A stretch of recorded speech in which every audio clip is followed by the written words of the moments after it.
آپ نے دیکھا ہوگا کہ بہت سارے لوگ ایسے ہوتے ہیں جو مجلسوں میں بیٹھتے ہیں اور دنیا کی باتیں کرتے ہیں اور گھنٹوں گھنٹوں باتیں کرتے ہوئے گزار دیتے ہیں. کسی ایک کو بھی توفیق نہیں ہوتی کہ وہ رسول اللہ صلی اللہ علیہ وسلم پر ایک مرتبہ بھی درود پاک پڑھ لے. تو یاد رکھیں کہ یہ درود پاک پڑھنے والا جو خوش قسمت انسان ہوتا ہے، کون سے ایسے لوگ ہوتے ہیں جن کو درود پاک پڑھنے کی توفیق ملتی ہے. میں آپ کو بتلاتا ہوں، توجہ سے میری بات کو سنیں. امام شافعی رحمت اللہ علیہ کے نام ہر بندے نے سنا ہے. ان کے بارے میں آتا ہے کہ وہ روزانہ 1000 مرتبہ اللہ کے نبی صلی اللہ علیہ وسلم پر درود پاک پڑھا کرتے تھے.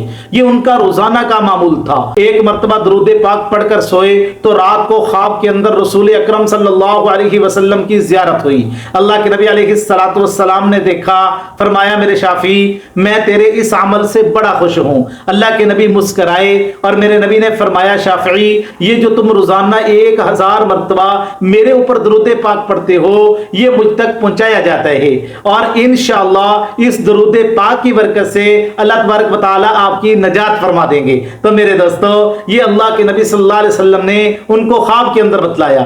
تو پتا چلا جو بندہ درود پاک کو کثرت کے ساتھ پڑھتا ہے اللہ پاک اس بندے کی نجات کر دیں گے. اللہ تبارک و تعالی اس کے لیے مغفرت کا فیصلہ کر دیتے ہیں. حدیث مبارکہ میں بھی آتا ہے رسول اکرم صلی اللہ علیہ وسلم نے ارشاد فرمایا، حدیث کا مفہوم یہ ہے کہ قیامت والے دن میرے سب سے زیادہ قریب میرا وہ امتی ہوگا جو میرے اوپر کثرت کے ساتھ درود پاک پڑھتا ہوگا. اللہ کے نبی نے فرمایا جو بندہ ایک مرتبہ میرے اوپر درود پاک پڑھتا ہے اللہ پاک اس کے اوپر 10 رحمتیں نازل فرماتے ہیں، 10 گناہ معاف کرتے ہیں، 10 درجے اس بندے کے اللہ بلند کر دیتے ہیں. میرے دوستو کتابوں کے اندر ایک عجیب واقعہ لکھا ہے کہ قیامت والے دن کتابوں میں لکھا ہے کہ ایک آدمی کو فرشتے لے کے جہنم کی طرف جا رہے ہوں گے.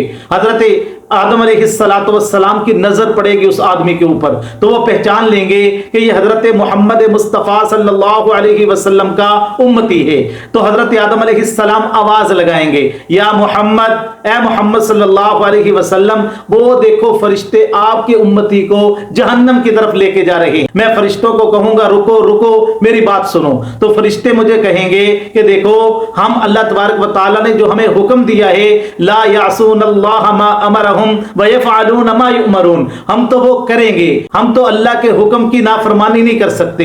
اللہ نے حکم دیا ہے اس کو جہنم میں ڈالو تو ہم تو اس کو لے کے جائیں گے، تو ہم رک نہیں سکتے. تو امام الانبیاء صلی اللہ علیہ وسلم جب یہ منظر دیکھیں گے نا تو اللہ کے نبی علیہ السلام اپنا سر مبارک آسمان کی طرف اٹھائیں گے اور اللہ تبارک و تعالیٰ سے ایک بات کہیں گے، یا اللہ کیا آپ نے مجھ سے وعدہ نہیں کیا تھا کہ میں آپ کی امت کے بارے میں آپ کو رسوا نہیں کروں گا؟ یا اللہ یہ دیکھو میرا امتی ہے، اس کو فرشتے جہنم میں لے کے جا رہے ہیں. تو اللہ کی طرف سے آواز آئے گی فرشتوں رکو، جو میرے پیارے محبوب صلی اللہ علیہ وسلم کہہ رہے ہیں ان کی بات کی اطاعت بھی کرو اور ان کی تعمیل بھی کرو. چنانچہ فرشتے رکیں گے، اللہ کے نبی صلی اللہ علیہ وسلم اپنے اس امتی کو لیں گے اور میزان کے پاس آ جائیں گے، ترازو کے پاس آ جائیں گے اور رسول اللہ صلی اللہ علیہ وسلم ایک کاغذ کا ٹکڑا نکالیں گے اور اس کے جو نیکیوں والا پلڑا ہے جو پہلے نیکیاں کم پڑ گئی تھی اس پلڑے کے اندر ڈالیں گے تو نیکیوں والا پلڑا جھک جائے گا اور اللہ اس کی مغفرت فرما دیں گے. جب اس بندے کے لیے جنت کا فیصلہ ہو جائے گا تو اللہ کے نبی واپس جانے لگیں گے تو یہ بندہ پوچھے گا